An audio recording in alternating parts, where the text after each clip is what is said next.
It's a journey from graffiti to design through contemporary art with Felipe Pantone, and he'll be taking us through this journey as an artist, discussing how it started with graffiti in the streets and how that has led to design and contemporary art opportunities he never anticipated, focusing on how uncharted creativity often leads to brilliant outcomes. So, can we please give it up for the essence of Felipe Pantone?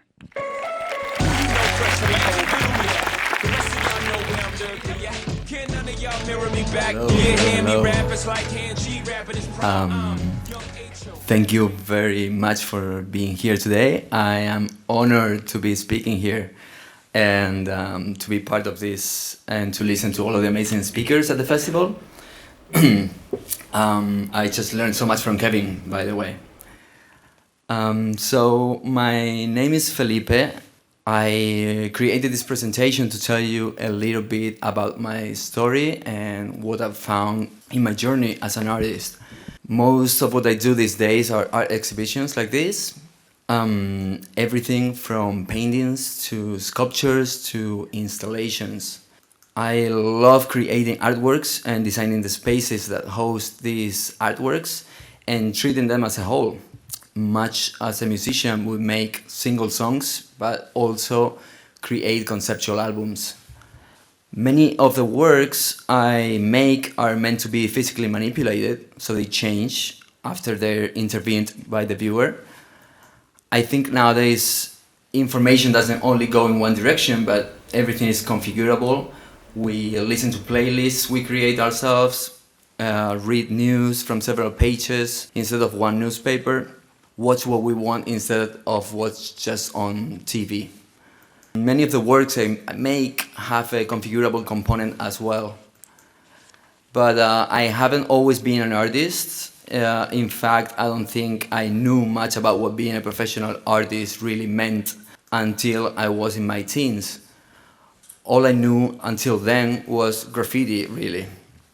And when I say graffiti, I mean modern New York graffiti, which is basically a game in which you have to paint your name as many times as possible, as big as possible, with the best style as possible. That really got me thinking, and I did that obsessively for like 20 plus years. I was born in Argentina, in Buenos Aires. My parents and I immigrated to Spain when I was 10. Their job was at the daily flea market where they would sell stuff out of a small booth. So I used to spend long hours skating around there while they worked. Over there, I happened to meet the local graffiti writers and b-boys. As a kid, I always used to draw and paint, but when I was 12, I discovered graffiti, and that changed everything. It was the only thing I would do. Well, I tried being a rapper for a minute, but other than that, graffiti was my life.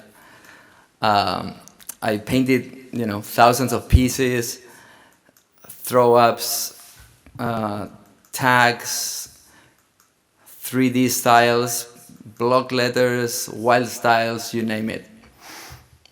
When I turned 18, my mom really wanted me to go to university, so I picked fine arts in order to buy some time, even though I wasn't really sure about what I would learn there or if it wasn't interesting at all.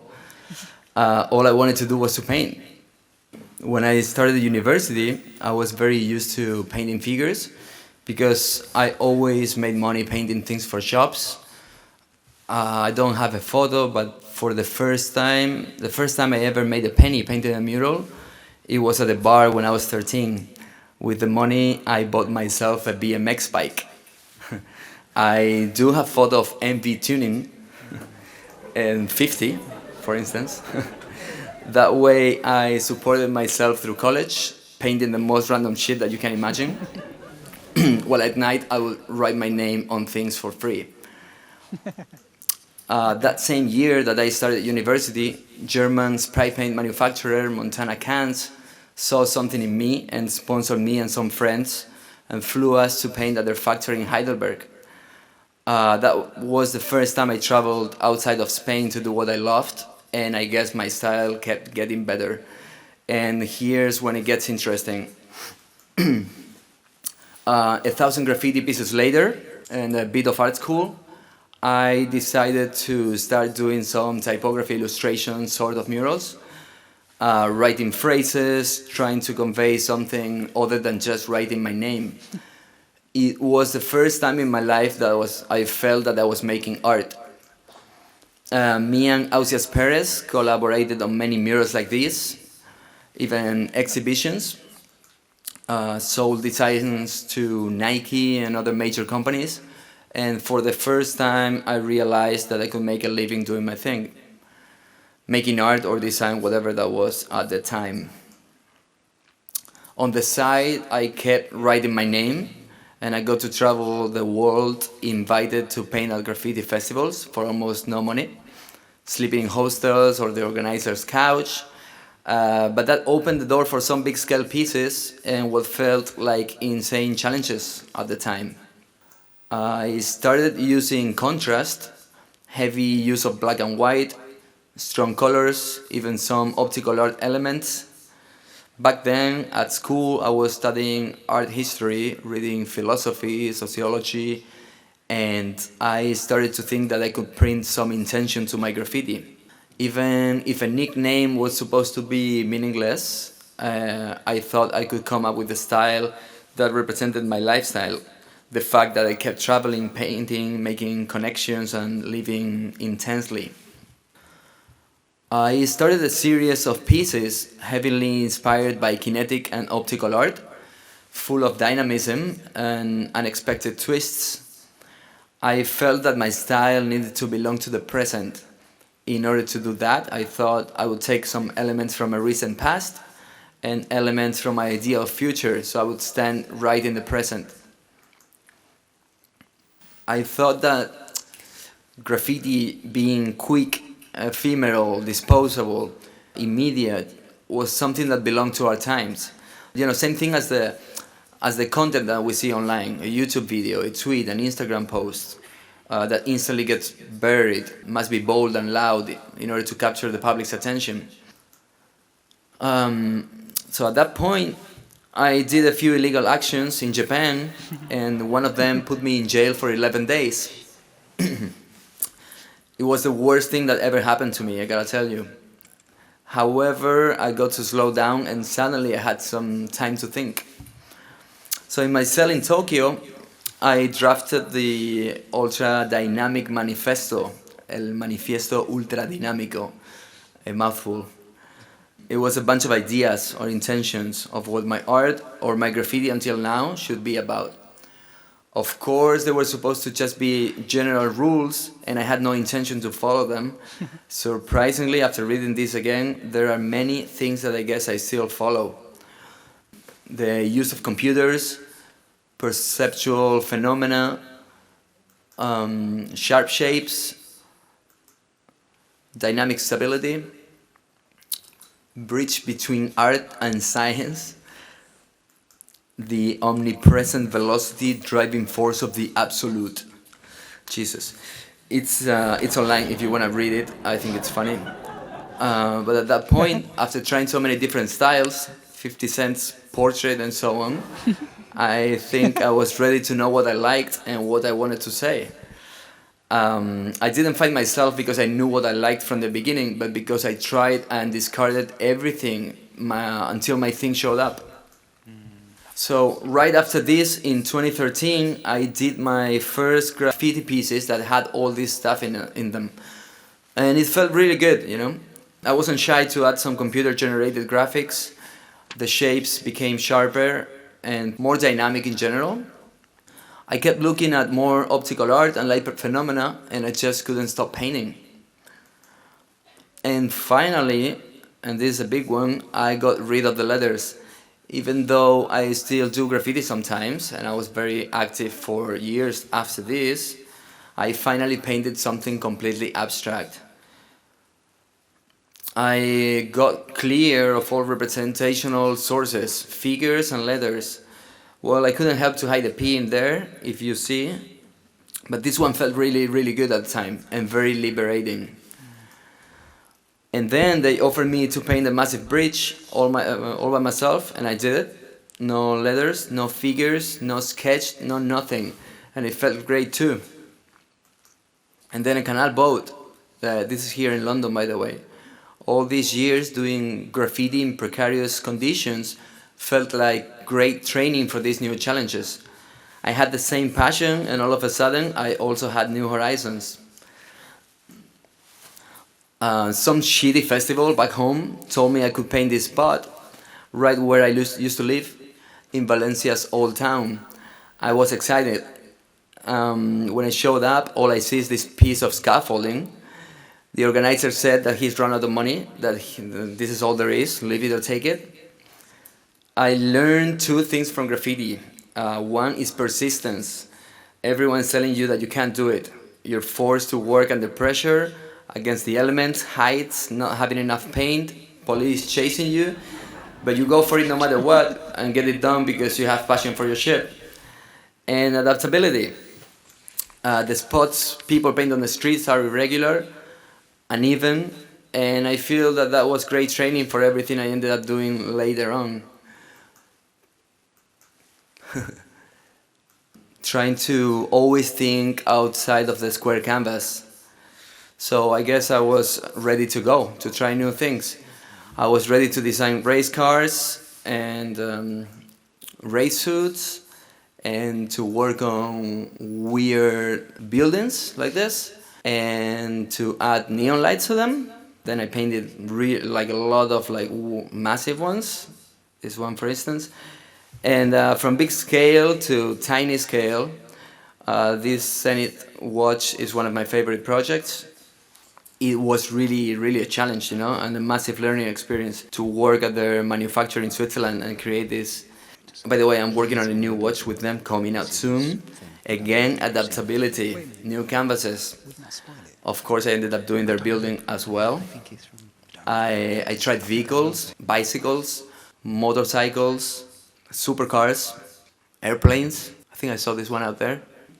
Furniture, like chairs, armchairs. This one came out recently. Tables, lamps, sneakers, apparel with Puma, with Nike, more buildings, big sculptures, installations, indoor and outdoor. Also, this is in London by the O2. I designed a pool recently, whiskey bottles, Hennessy cognac bottles. This one's my favorite. Oh, actually, this special edition I did for them won some packaging award here at Pentawards, I believe, so thank you very much for that. So nowadays, I almost quit my graffiti addiction.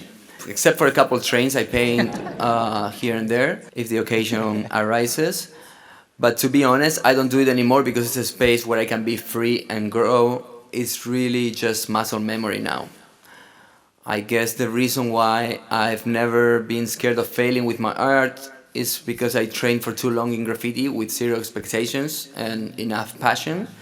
And nowadays, art is what awakens that old freedom. And it's been such a beautiful and uncertain journey where I keep discovering things all the time and I have no idea where they're gonna take me. So right now, my biggest investigation involves movement and transformation, which is what happens right in between the past and the future state, right in the present. Here's a little video.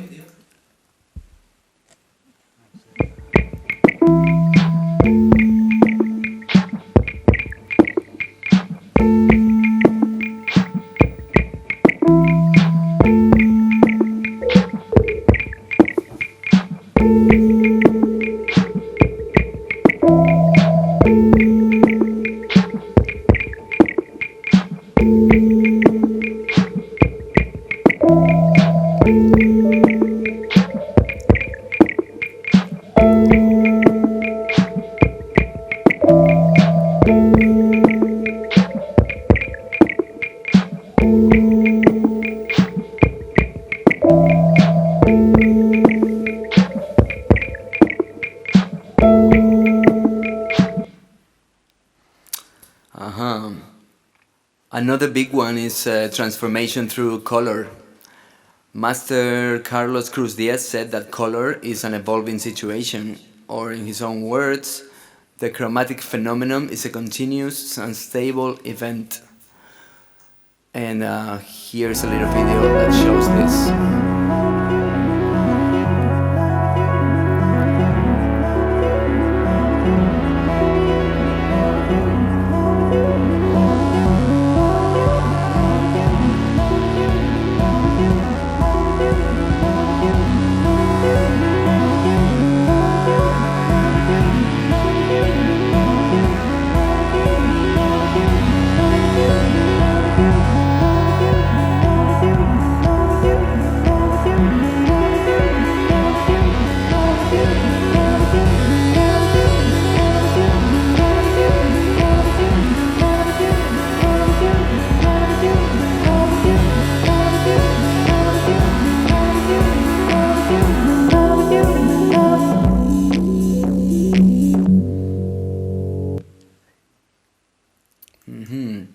And then these pieces, the title is Chroma Dynamica Manipulable, explore radial movement and how color interact with one another. And here's how it moves.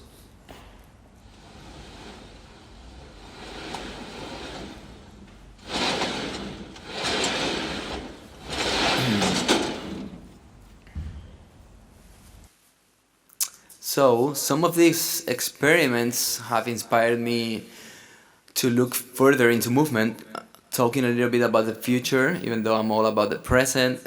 My team and I have been ultra excited lately, working on some new pieces that incorporate movement way more explicitly, as well as color transformation. Can't wait to show you more, but this is some stuff that's happening at the studio right now.